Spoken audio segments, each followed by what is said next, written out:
Buenas noches, soy Juan Carlos Aznar, miembro de la Junta Directiva de la Sociedad Malagueña de Astronomía, y esta noche tenemos a Manuel Jiménez del Barco, que es astrofísico por la Universidad Internacional de Valencia, miembro de la Asociación Magallanes. Nos va a hablar sobre nebulosas planetarias, el principio del fin. Bueno, pues cuando quieras, Manuel.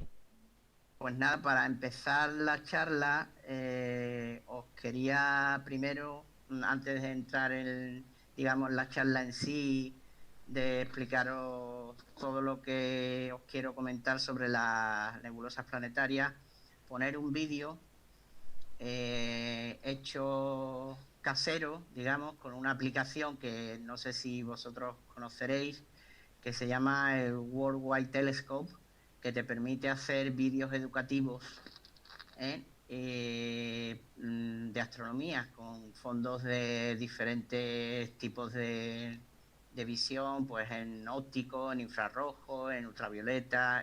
Una herramienta para hacer vídeos muy fácil de manejar y que sale un resultado decente.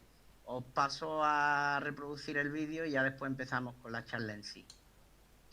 No escucharéis sonido, tiene una música de fondo, pero es nada más que eso, una música de fondo. Así que escucharéis el vídeo en silencio y después ya os doy la charla.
Bueno, pues este es el vídeo que, que monté que yo creo que son mis objetos del cielo preferidos, las nebulosas planetarias. Así que os he dado una muestra, digamos, de lo de toda la variedad, que es lo que principalmente me quiero quedar con este vídeo, toda la variedad de formas que tienen las nebulosas planetarias. Entonces, quería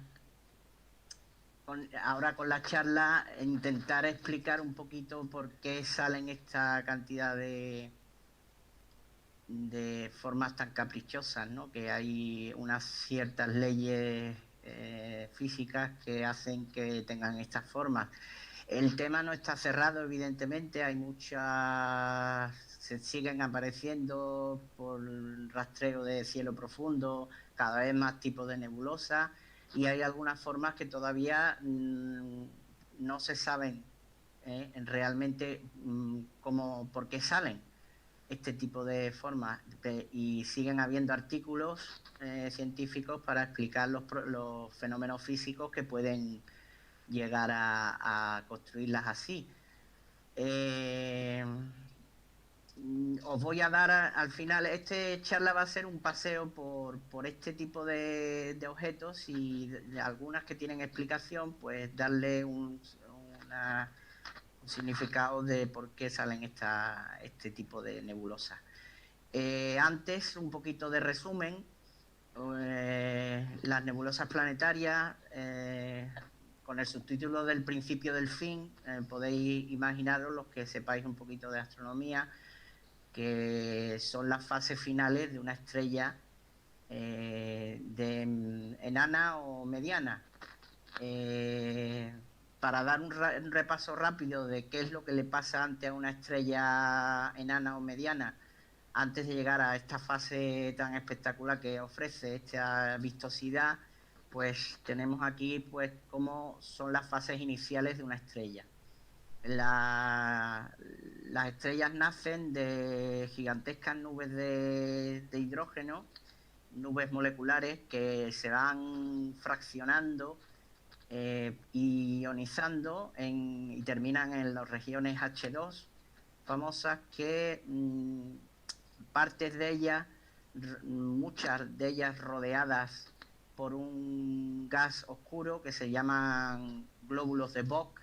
Ahí empiezan a contraerse, que es esta primera fase, el colapso gravitatorio, en que el gas, hidrógeno y en menor medida helio, se empieza a comprimir en el centro de gravedad del objeto.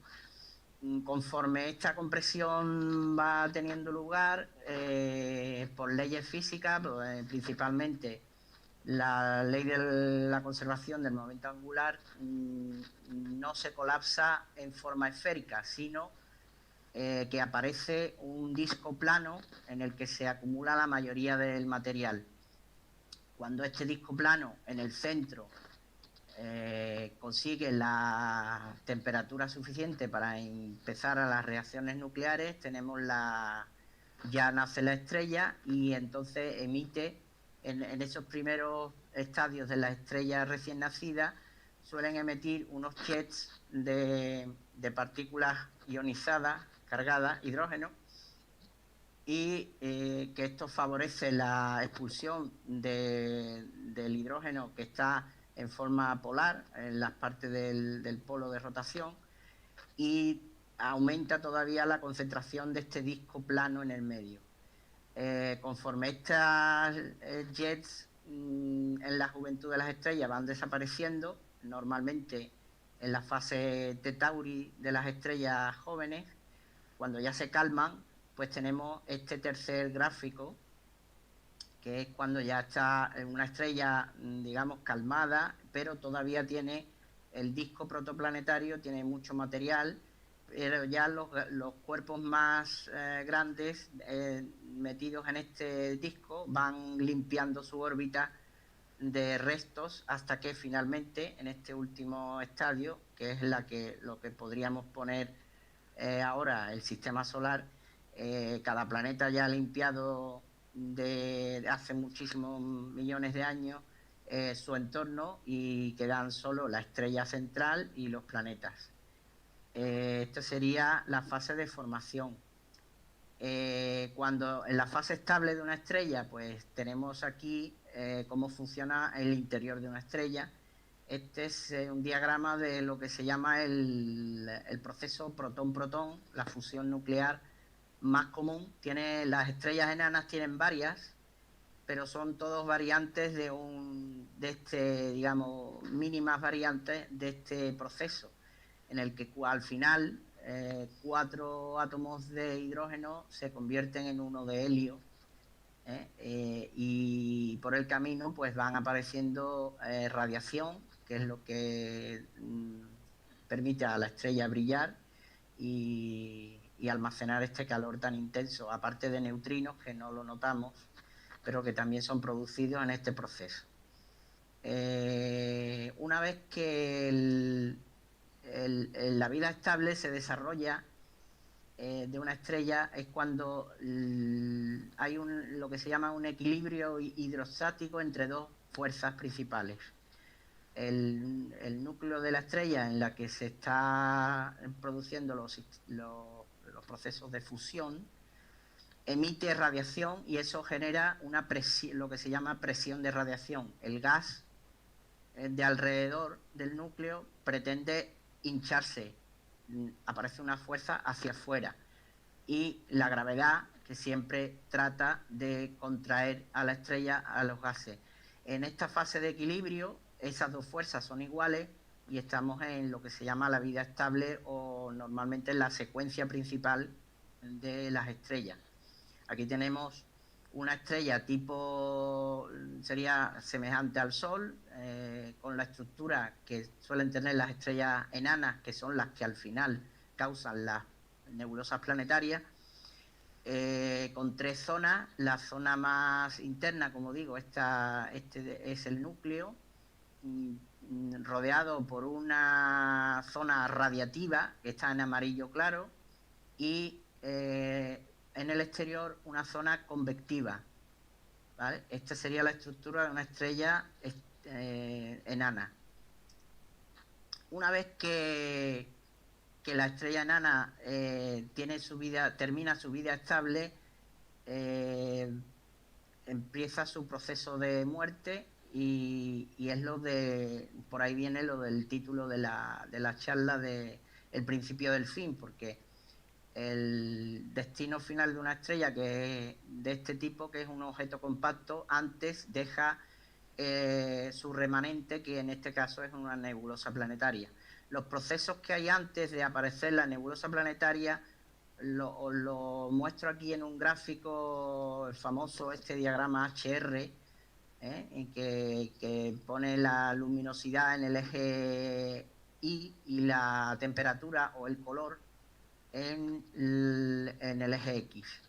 El proceso, una estrella cuando acaba el hidrógeno en su núcleo, pasa en el tramo 1 a la rama de las gigantes, de las estrellas gigantes, que sería en cuanto el hidrógeno, el helio acumulado en el núcleo todavía no tiene temperatura suficiente para fusionar helio, y lo que le ha pasado a la estrella es que la capa exterior, que todavía tiene hidrógeno, inmediatamente exterior al núcleo de helio, ya tiene la temperatura suficiente como para fusionar hidrógeno, y finalmente las capas exteriores sigue teniendo hidrógeno sin fusionar.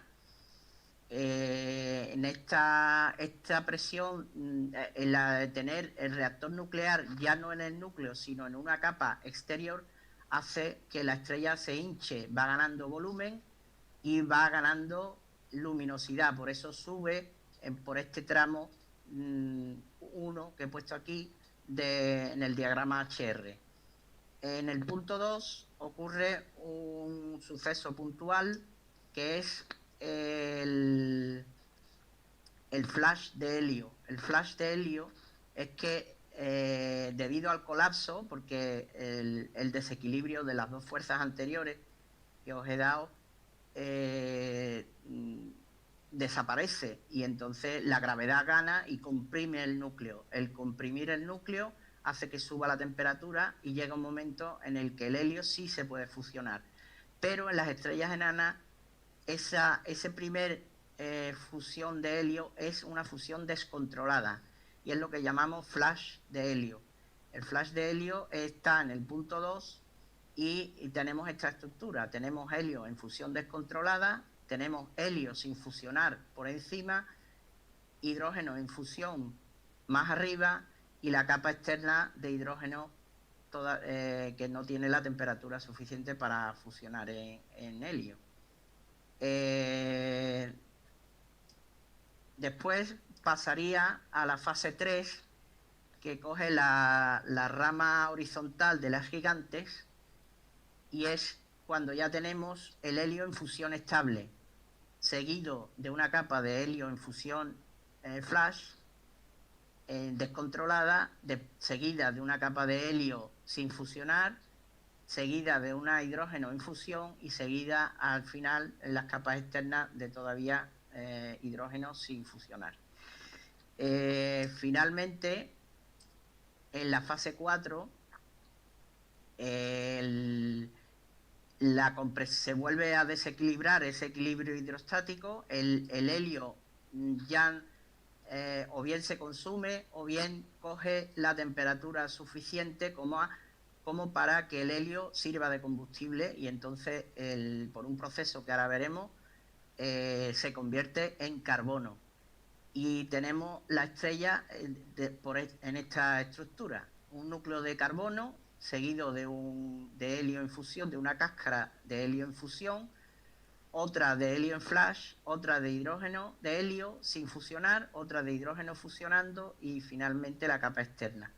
Esto es estructura en capas de cebolla.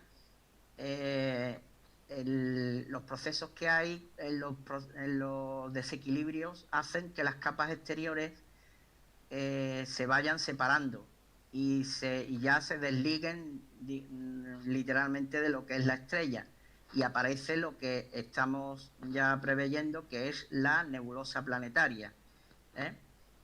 La nebulosa planetaria, que sería esta zona de la rama de las supergigantes, una vez pasado el punto 4, cuando se queda ya el núcleo desnudo de la estrella, baja mucho la luminosidad y aumenta mucho la temperatura y termina cayendo en este grupo en esta zona del diagrama HR, que son el de las enanas blancas. Este sería la muerte de una estrella de mediana o pequeño tamaño. La última fusión sería esta, la llamada triple alfa, en el que 3 núcleos de helio al final fabrican un carbono 12. Primero se fusionan 2 helios creando un berilio 8, y el berilio 8 choca con otro núcleo de helio 4, terminando con carbono 12. Al final tenemos una estrella muerta porque no hay gravedad suficiente para encender el carbono, y por lo tanto el núcleo, digamos, sin actividad o con mucha temperatura, pero sin fusionar, de carbono, seguida por esas capas externas, que las últimas las ha perdido precisamente en la nebulosa planetaria. Ahora vayamos ya al meollo de la cuestión de la nebulosa planetaria. Ya tenemos material saliendo despedido del núcleo de la estrella central caliente, que queda de carbono y helio muy comprimidos. Son objetos compactos, al igual que la estrella de neutrones. Las enanas blancas están dentro del grupo en astronomía de lo que se llaman objetos compactos. Para entender una primera aproximación de por qué salen estas formas de las nebulosas planetarias, hay que definir dos conceptos principales, que son el viento lento y el viento rápido. El viento lento es las capas exteriores, estas que os he dicho, que emigran, van hacia afuera por estas convulsiones que tiene el núcleo estelar, pero digamos que como está amortiguado por todas las capas interiores de la estrella, ese desplazamiento de las capas de hidrógeno hacia afuera es lento. Lento astronómicamente hablando, estamos en cantidades de unas decenas de kilómetros por segundo. Es este viento lento formado en capas de hidrógeno que estaba sin fusionar en las capas exteriores de la estrella moribunda. Una vez que baja la densidad de la estrella hacia adentro por este viento lento que se ha llevado la mayoría del material más denso de las capas exteriores, por los sucesivos flash de helio o por dos motivos principalmente, por los flash de helio sucesivos de las capas o por la baja densidad del hidrógeno que queda por detrás hacia el núcleo, la energía es tan intensa ya en la escala del ultravioleta que ioniza el ambiente, ese hidrógeno, y encima, como no tiene parapeto de densidad, digamos, aparecen vientos, pero que ya son mucho más veloces. Es lo llamado el viento rápido. El viento rápido puede llegar a centenares o casi millares de kilómetros por segundo. Es mucha diferencia con el viento lento. Pues esto sería un primer escenario para que veáis de por qué empiezan a aparecer las nebulosas planetarias. Factores a considerar que nos darán todas las diferentes tipos de nebulosas planetarias, pues la diferencia de velocidades entre los vientos rápido y lento, si hay una, dos o varias tandas de emisión de flash de helio descontroladas, influye mucho también en la forma de las nebulosas planetarias. Si la estrella original tenía un campo magnético débil o fuerte, la masa, evidentemente en todas estas cosas, la masa de la estrella central siempre tiene un papel predominante. Y también, como existen muchísimos sistemas binarios, pues si la estrella moribunda tiene una compañera, también influirá en la forma final que tenga la nebulosa planetaria. A partir de aquí yo he hecho unos grupos, he englobado una variedad, una serie de, o por lo menos las más pintorescas de nebulosas, o las más conocidas nebulosas planetarias, las he agrupado en grupos que tienen, digamos, que cumplen las mismas reglas, digamos, que dan las mismas tipos de formas porque aparecen los mismos procesos. Y lo he dividido en grupos. El grupo primero sería, tenemos aquí un diagrama en el que estas del grupo 1 suelen ser primerizas, o sea, nebulosas planetarias que están naciendo y que prácticamente solo se ve el viento lento. No ha aparecido todavía ese viento rápido que ioniza el interior. La estrella moribunda está en el centro, está empezando en algunas ocasiones a emitir ese viento rápido, pero muchas de ellas no se les ve. Casos de este tipo de nebulosas, pues aquí tenemos la Abell 39 en la constelación de Hércules, que es prácticamente una burbuja. Simplemente se ve la estrella central, pero no se ve nada prácticamente de ionización. Son muy transparentes, ópticamente o digamos visualmente son muy atractivas, pero bueno, para verlas por el telescopio es bastante difícil, suelen aparecer sobre todo cuando se hace astrofotografía, no visual. Este color celeste claro se confunde, es muy poco luminoso y es muy difícil de pillar una nebulosa planetaria ópticamente de estas características. Otro ejemplo que está en la nebulosa burbuja, que está en Casiopea. Esta aparece en muchísimas fotos porque está rodeada de otra nebulosa por detrás, brillante, de emisión, y por lo tanto se contrasta mucho mejor la burbuja. Literalmente es una burbuja, parece de jabón de los que hacen los niños chicos. Muy visual. Otra que tiene irregularidades en el viento lento de la estrella sería esta de Lira, que bueno, también el nombre le viene al pelo, el balón de fútbol, porque tiene esos chinchones en la cáscara de la nebulosa planetaria. Un segundo grupo de nebulosas planetarias serían nebulosas que tienen, digamos, son poco violentas, o que todavía el viento rápido no ha hecho de las suyas, entre comillas, pero sí tienen una compañera, una estrella compañera, es un sistema binario, y la estrella moribunda tiene una compañera. Esta compañera influye gravitatoriamente en las capas que van saliendo de la nebulosa planetaria y ofrece estos espectáculos. Por ejemplo, la nebulosa R Sculptoris en la constelación de Sculptor, esos filigranas de partidas que hay por en medio entre la estrella central y la cáscara final están causadas por el campo gravitatorio de la estrella compañera, que fracciona esas emisiones periódicas que tiene de viento lento. Entonces se queda así de particular, ¿no?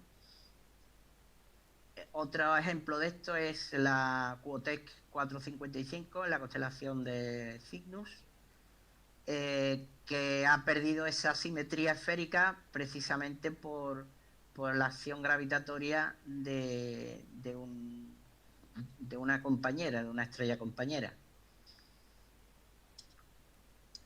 Una de las más famosas, o por lo menos de las también visuales, yo es que, bueno, aquí hay muchísimas que me encantan porque sí, las nebulosas planetarias de por sí son de los objetos que más me gustan, pero bueno, hay algunas más fotogénicas que otras, y esta a mí particularmente me gusta porque aquí se ve que ya se ve parte del viento rápido que está emergiendo de la estrella central, porque está ionizando con este color tan intenso verde azulado, pero todavía y las capas del viento lento están en forma de dos aros, que por eso se le llama nebulosa del reloj de arena. Está en la constelación de la Mosca. Un tercer grupo en el que digamos que es el estándar, y además de diferencias entre el viento lento y el viento rápido. El viento lento sigue expandiendo la nebulosa, y el viento rápido todavía no ha interaccionado mucho con el viento rápido, con el viento lento de enfrente.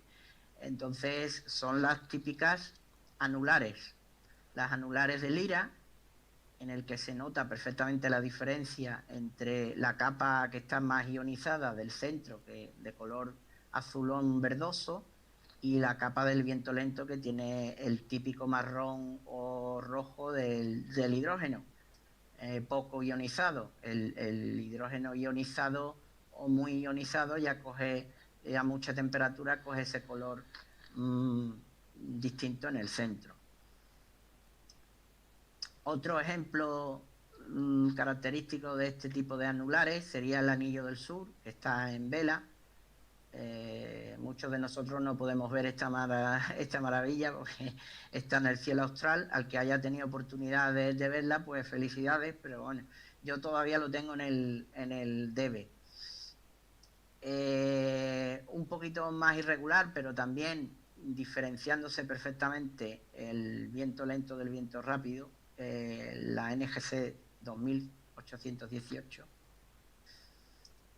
Y también una que sale muchísimo, muy fotogénica, que es la nebulosa de la Helix, que está en Acuario, mal llamada muchas veces, o bueno, mal o con el mote del ojo de Dios. Bueno, que tiene su controversia, pero bueno, ahí está. Fotogénica es, desde luego. Esta NGC 6751 del Águila ya se le ven interacciones, un poquito más de interacciones entre los dos tipos de viento, que el viento rápido, como su propio nombre indica, va más rápido, alcanza al viento lento y lo ioniza, y hay ondas de choque, y por eso se ven estos corpúsculos por aquí en el medio, que sería la zona de choque entre los dos vientos. Ya aquí empieza a haber interacción entre los dos vientos. Un cuarto grupo de nebulosas planetarias sería ya cuando hay una interacción clara entre los vientos, pero no sobre todo los vientos, sino esto tiene una particularidad. Este tipo de nebulosas planetarias parten de una estrella con un fuerte campo magnético, que cuando el viento lento ha dejado desocupado, digamos, la zona interna de la nebulosa, aparecen unos jets que son de forma polar por los polos de rotación de la estrella moribunda. Esos jets de materia ionizada llevan mucha energía, están encapsulados, digamos, por ese campo magnético intenso que suelen tener, y salen despedidos a gran velocidad, mucho más que el resto del viento rápido que tiene alrededor.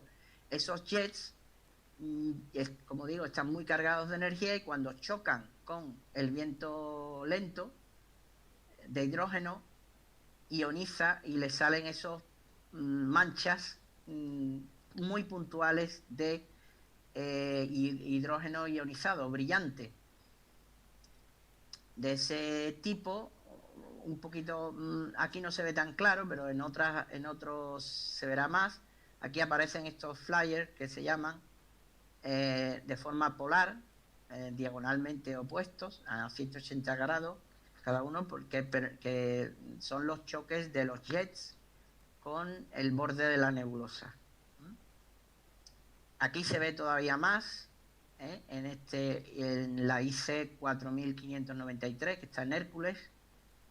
Estos dos puntos rojizos que están muy afuera, porque estos jets llevan una velocidad tan enorme que rompen incluso digamos la velocidad media de expansión de la nebulosa, y los choques con el medio interestelar o con el hidrógeno que ha expulsado primero se separan bastante del resto de la nebulosa. Un paradigma de este tipo de nebulosas planetarias con flyers sería la Ojo de Gato. Esta es la Ojo de Gato. Hay muchísimas fotografías, pero cuando ya el Hubble le hizo un buen estudio, porque las hay anteriores de telescopios de gran tamaño, pero cuando el Hubble ya, con sus avances técnicos del espectro y su gran detalle de imagen, pues sacó estas estructuras que antes no se sabía que tenía la Ojo de Gato. Y se le ven perfectamente aquí los chorros, los jets que salen de la estrella principal. La Dumbbell es un poquito más tranquila que la Ojo de Gato. Como veis, no tiene tantas capas sucesivas y tantas interacciones, pero sí estas zonas rojizas son el borde de la nebulosa que está ionizado por esos jets que no se ven muy prominentes, pero están ahí y que han hecho que estos bordes sean de otro color que el resto de la nebulosa planetaria. Esta es de las más grandes nebulosas planetarias que hay en tamaño, porque normalmente este es el reto que tenemos a los que nos gusta ver nebulosas planetarias, que necesitamos muchos aumentos porque son objetos muy pequeñitos, muy pequeñitos. Pero esta no, esta es una excepción y la Dumbbell es de las hermosotas, de verdad. Supongo que casi todo el mundo la habréis visto, sobre todo los que pertenecen a agrupaciones astronómicas, y es un espectáculo porque, bueno, tiene gran magnitud, se ve bastante bien para ser una nebulosa planetaria, que, como digo, suelen ser muy exigentes para verse por telescopio, por lo menos de forma óptica. Otro también muy famosa es la ojo parpadeante, que también se le ven aquí se ven los dos vientos muy marcados, por donde va el viento rápido y el viento lento, y los dos flyers, los chorros, los jets, donde interaccionan con la parte de hidrógeno que no estaba ionizado. Esos dos puntitos rojos que tenemos. Y el fantasma de Júpiter, que también se ve por telescopio óptico, con un telescopio de mediano tamaño. No se ve ese detalle, evidentemente, pero con una fotografía de larga exposición pues se marcan esos jets. Y la nebulosa Saturno, que está en Acuario, que incluso ya aquí está el viento rápido, está incluso deformado. Es tanto el campo magnético que tiene la estrella central que el viento rápido no va de forma esférica, va siguiendo las líneas de campo magnético y por eso está estirado, ¿no? En esa diagonal. Un grupo quinto sería cuando esos jets que hemos visto en el grupo anterior tienen movimiento de precesión, ¿vale? Ese movimiento de precesión hace que interaccione con varias partes del viento lento del final de la cáscara de la nebulosa planetaria. No solo tiene un punto de impacto en cada jet, sino tiene varios. Como veis aquí, estas manchas son de cuando estos jets giran con movimiento de precesión, dejan rastros, pero ya no solo un punto de impacto, sino varios. De hecho hay varios ejemplos, por ejemplo la NGC 5307 de Centauro, aquí ya tiene 4 lóbulos o 4 puntos de impacto, 2 por cada jet. Aquí es mucho más variable el movimiento y por lo tanto deja zonas muy extensas ionizadas, ¿vale? Y tiene esta nebulosa, la NGC 5189, la constelación de la Mosca, es tan particular por eso, porque el movimiento de precesión de los jets han dejado, digamos, impregnado toda la capa exterior de la nebulosa planetaria, llena de puntos brillantes ionizados, con mucha energía. El paradigma, ¿no?, de este tipo de nebulosa es el collar de perlas, que se ve perfectamente aquí, supongo que por facilidad de orientación con la nebulosa planetaria, que eso también influye mucho. El punto de vista que hay desde la Tierra a la nebulosa nos permite verla unas veces más difusa o menos clara la estructura y otras veces mucho más clara. Este es un caso de que se ve perfectamente el giro de precesión de los jets, que han dejado esos puntos brillantes, que por eso se le llama el collar de perlas a esta nebulosa. Un creo que es el penúltimo grupo ya que os voy a enseñar. Sería otra gran cantidad de nebulosas planetarias que por un campo magnético y por unos muy intensos, el viento rápido no sale esférico, sino sale en las dos direcciones ecuatoriales al eje polar de la estrella, al eje de rotación de la estrella, que es por donde está el jet. Esto hace que le salgan lóbulos. Estos se llaman las nebulosas planetarias con lóbulos. A veces, normalmente tiene dos, como en el caso de la izquierda, o también si ese giro o ese viento lento del principio ha hecho un anillo en torno a la estrella al principio, le salen 4 lóbulos, siempre guiados, estos dos últimos mucho más marcados porque están guiados por las líneas del campo magnético. Entonces, salen este aspecto de 4 lóbulos, o pueden salir 2 o pueden salir 4, ¿no?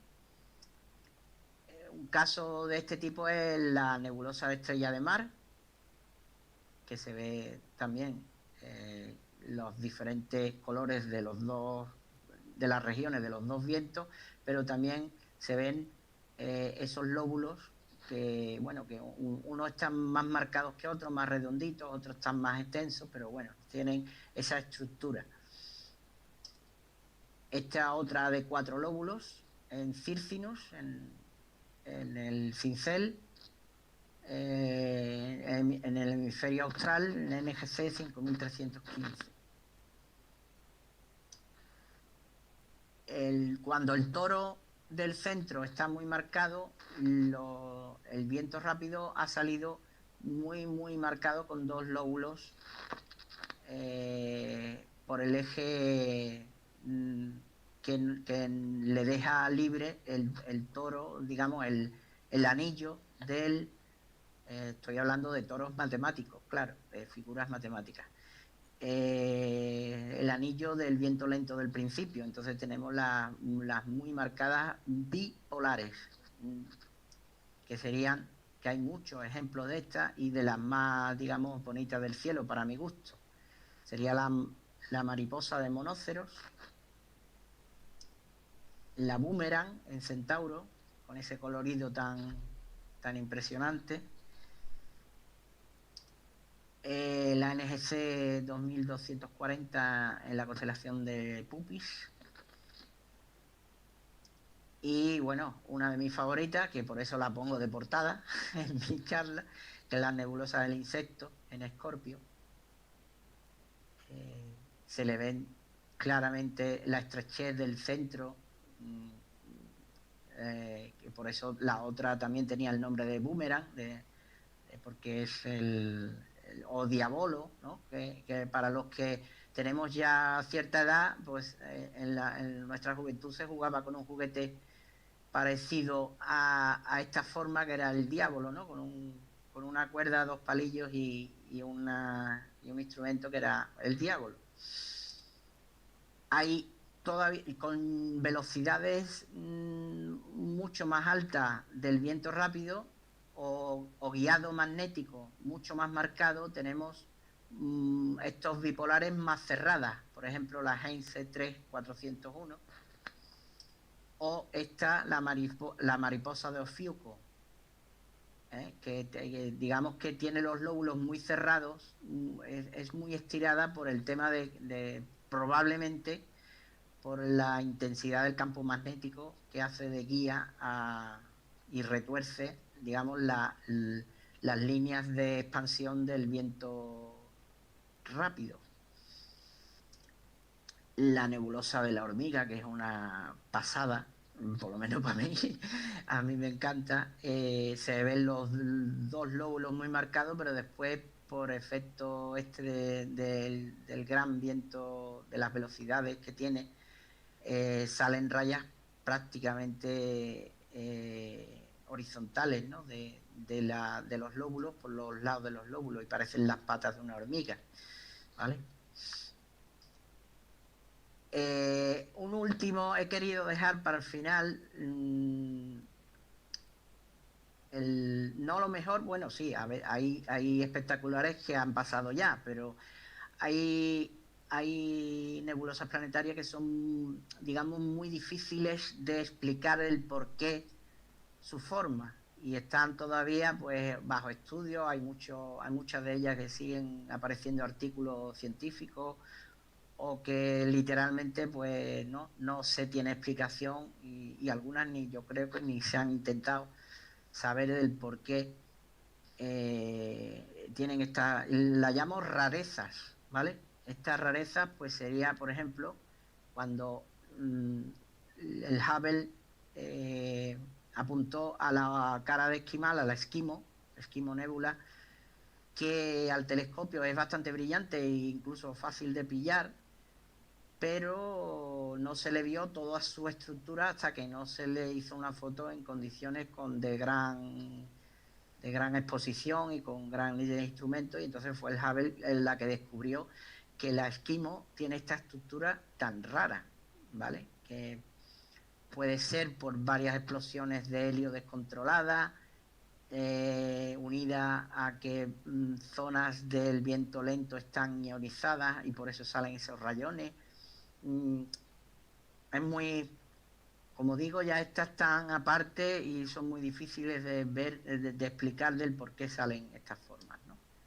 La Spirograph, la nebulosa del espirógrafo, el Lepus, también muy famosa, sale mucho en muchas fotografías, pero se le ve una intuición de, por ejemplo, de dos jets, pero muy bajos de potencia, que serían estos, que están en direcciones opuestas, pero estas filigranas que hace el viento rápido, sobre todo, eh, puede ser, podía ser de una compañera que deje estos filamentos, pero no está comprobado del todo, ¿no?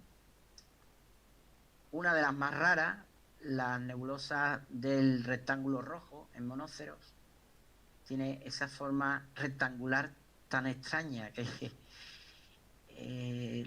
parece que hay un jet muy marcado aquí, en plan que está en dirección vertical en la foto, pero el de por qué aparecen estas líneas paralelas al jet uniendo vientos rápidos, eso es un enigma de momento.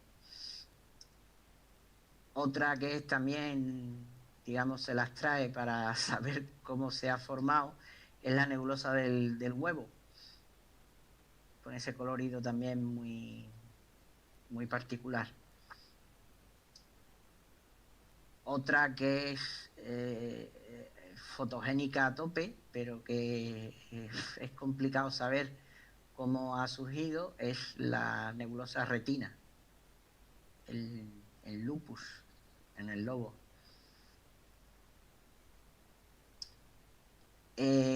Bueno, pues con esto ya termino. Os pongo de dónde he sacado las imágenes, sobre todo de la página la herencia del Hubble, Heritage Hubble, y de la ESO. Y las gráficas, pues bueno, algunas las he hecho yo, otras las he pillado de un artículo del Sky and Telescope y de Investigación y Ciencia y del Web Observatorio Astral, del ARVAL. Bueno, pues hasta aquí esta presentación, que es más, digamos, un paseo, aunque he dado algunos conceptos que para los no iniciados que pueden ser un poquito complicados, pero es más bien un paseo fotográfico o gráfico de la variedad de las nebulosas planetarias. Y si tenéis alguna pregunta, a ver si funciona lo de hacerlo después por el chat, porque bueno, hasta aquí ahora dejaría de compartir para que si alguien quiere, de los que están en vivo, me quiere hacer alguna pregunta, y si no, pues nada, hasta la próxima si queréis, la Sociedad Malagueña de Astronomía, que, que os dé algunas charlitas. Ha sido un placer y hasta la próxima, como digo. Muchas gracias, Manuel. Ha estado espectacular, ¿eh? El paseo que nos ha dado ha sido muy, muy, muy interesante con todas esas imágenes. Voy a dejar de compartir. Junto con las explicaciones, la verdad es que nos has tenido enganchado todo el tiempo. Como he dicho, es mi punto flaco de la astronomía y mira que tengo mucho, pero lo de las nebulosas planetarias me encanta. Por aquí tenemos una preguntilla de José Manuel que dice si la clasificación la has hecho tú o es oficial. No, la he hecho yo. Digamos que leyendo los artículos de referencia que he puesto al final, dos del Sky and Telescope y uno de investigación y ciencia, y agrupando digamos, me puse a mirar o a ver el fondo de datos de imágenes e intentar clasificarlas, pero ha sido casero, una clasificación casera. Supongo que parte de ellas pueden ser oficial, digamos, porque se ven claramente los patrones que he comentado físicamente, con bipolares, cuadripolares o con jets sin campos magnéticos, verás, que no ha sido a la ligera tampoco, ha sido concienzudo la clasificación para intentar que compartan las imágenes, compartan características similares, ¿no? Muy bien, por aquí te da casi todo el mundo muchas gracias, muy interesante, muy bonita selección, así que estupendo. ¿Y Sí, cómo conocíais a casi todas o algunas os ha sorprendido? Porque yo cuando hice conocía bastantes, pero algunas las tenía, han sido la primera vez que las veía y con unos patrones muy, muy curiosos, alguna de ellas. No sé hasta qué punto conocéis las planetarias, pero para mí también hacer las charlas en su día fue un descubrimiento de algunas que no tenía fichadas. pues no, en mi caso yo una parte de las que has puesto no las conocía, vaya. Y las últimas estas que has clasificado así como raras, ¿no? Rarezas, Espectaculares, ¿eh? ¿no? Las bizarras. Sí, sí. Sí. Ha sido espectacular, sobre todo con las imágenes de Hubble. Una Sí, pasada. eso ha dado mucho, sobre todo que hay incluso artículos solamente dedicados a la estructura de la ojo de gato, que fue un descubrimiento, la imagen esa, con esas estructuras tan marcadas que con la larga exposición salió, que no se tenía ni idea que fuera tan compleja. Y ha dado mucha literatura tratar de desentrañar cómo sale ese ojo de gato, esa imagen de ojo de gato tan impresionante que tiene del Hubble. Y muchas otras también, la del rectángulo rojo, entre el color, que no suele ser habitual, el rojo ese, mm, porque no es el rojo típico del hidrógeno, es otro. Y ese rectángulo tan marcado es también otro enigma que hay algunas, sí, sí, muy curiosas. Yo no sé si vosotros habéis disfrutado viendo, escuchando, pero yo cuando la hice también disfruté de descubrir esas nuevas tan impresionantes, ¿no? Pues sí, no te quepa duda, porque es que son tan espectaculares y tan bonitas de ver que se disfruta, ¿eh? Pues no, bueno, a los fotógrafos, astrofotógrafos ya tienen tarea si quieren tener objetos novedosos, pues si tenéis capacidad de hacerlo, una buena foto de una planetaria que no sea las usuales, la de Lira, la ojo parpadeante o la Saturno, pues bueno, pues mira, si encima también doy tarea a los astrofotógrafos, pues mejor. Muy bien, pues Manuel, te dejamos ya tranquilo, ha sido ¿Vale? espectacular. Pues para otra ocasión contamos contigo también. De acuerdo, aquí estoy. La conexión Magallanes-SMA Rada se tiene que notar y bueno, pues aquí Claro que sí. estoy para cuando queráis. Estupendo, pues muchas gracias. Pues hasta luego y bueno, que sigáis con esta tanda de conferencias o de charlas todos los martes que son muy interesantes. Muy bien, muchas gracias a ti. Hasta luego. Hasta luego. Terminamos. Hasta luego.